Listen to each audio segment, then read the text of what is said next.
ધાનેરાના એડાલ ગામ નજીક સોલાર પ્લાન્ટમાં ભીષણ આગ લાગી છે. ધાનેરા તાલુકાના સરહદી એડાલ ગામ પાસે સ્થાપિત રહી રહેલા વિશાળ સોલાર પ્લાન્ટમાં આજે અચાનક ભીષણ આગ લાગી હતી. આદિત્ય બિરલા ગ્રુપ દ્વારા હજારો એકરમાં ઉર્જા ઉત્પન્ન કરવા માટેના પ્લાન્ટમાં જ્યારે કામગીરી ચાલી રહી હતી ત્યારે અચાનક જ જ્યાં સોલાર પેનલો રાખવામાં આવી હતી ત્યાં આગ ફાટી નીકળી હતી. આગ એટલી ઝડપી ફેલાઈ હતી કે એક પછી એક સોલાર પેનલો આગની લપેટમાં આવતી ગઈ. આગની ભયાનકતાને જોતા સ્થાનિક કર્મચારીઓએ તાત્કાલિક તેને કાબૂમાં લેવાના પ્રયાસો શરૂ કર્યા હતા તેમજ પાણીનો ઉપયોગ ચાલુ કર્યો હતો.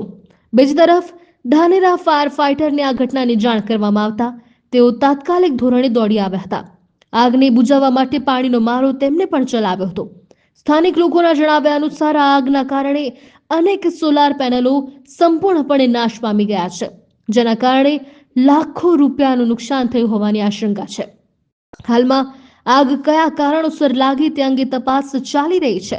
જોકે સ્થાનિકો એવી પણ ચિંતા વ્યક્ત કરી રહ્યા છે કે જો આ રીતે ગરમીના કારણે આગ લાગવાની ઘટનાઓ બનતી રહેશે તો આસપાસના ગ્રામજનો અને ખેડૂતો માટે ખૂબ જ મોટી મુશ્કેલી ઊભી થઈ શકશે. આ ઘટનાને પગલે આસપાસના ખેડૂત પરિવારો પણ ખૂબ જ ચિંતામાં મુકાયા છે.